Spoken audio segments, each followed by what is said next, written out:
of the thing we shared, this private reminder of all we were to each other, and tell myself it's just wishful thinking. When I leave the hospital in the pre-dawn stillness, I'm wound up, both exhausted and wired. If I want to get any sleep at all before my next shift, I have to work off the grimy night. Stopping by my tiny Santa Cruz house, 1,350 square feet on the edge of an almost not great neighborhood, I scramble into my wetsuit, feed the worst cat in the world his half can of wet food, and make sure to move my fingers around in his kibble. He purrs his thanks, and I pull his tail gently. Try not to pee on anything too important, huh? Hobo blinks. I load my board into my Jeep and drive south, not realizing that I'm headed for the cove until I get there.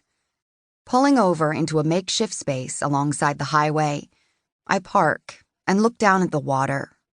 A few bodies out, not many at dawn. The water is northern Cali cold, 53 degrees in early March, but the waves are lined up all the way to the horizon. Perfect. The trail starts where the sidewalk to the restaurant once was, and veers down the steep slope in a zigzag carved out a few feet away from the cliff, where there used to be stairs.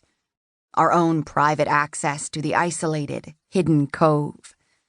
The hillside is unstable, with a reputation for being haunted, and all the locals know it. I have the descent to myself, but then I know the ghosts. Midway down, I stop and look back up to the spot where our house stood, and the restaurant with its celebrated patio boasting the best view in the world. Both buildings lie in rotting planks and debris scattered down the hill, most of it washed away in storms over the years, the rest blackened by seawater and time.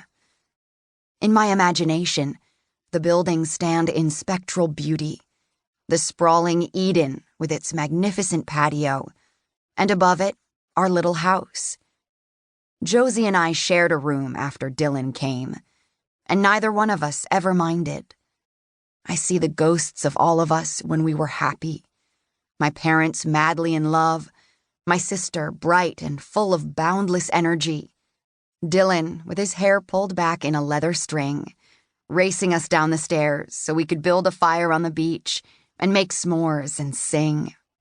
He loved singing, and he had a good voice. We always thought he should be a rock star. He said he didn't want anything but Eden, and us, and the cove. I see myself, too, an urchin of 7 with too much hair, whirling on the beach, the sky overhead blurring blue and white. 1,000,000 years ago. Our family restaurant was called Eden, both exclusive and permissive, frequented by hippie movie stars and their drug dealers.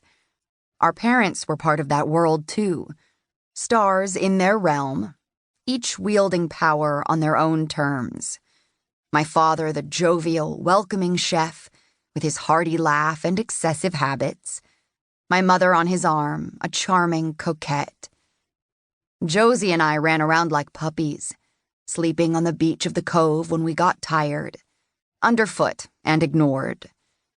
My mother was a great beauty who'd come for dinner with another man and fallen instantly in love with my father, or so the legend says.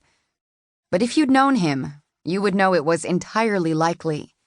My father was a massive personality, a charming, bigger-than-life chef from Italy, though people just said cook in those days, or restaurateur, which was what he really was. My mother loved him to excess, far more than she loved us.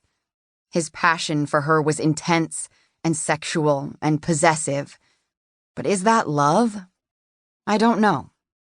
I do know that it's hard to be the children of parents who are obsessed with each other.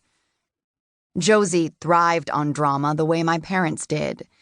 She had both my father's enormous personality and my mother's beauty, though in Josie, the combination became something extraordinary, unique. I can't count the number of times people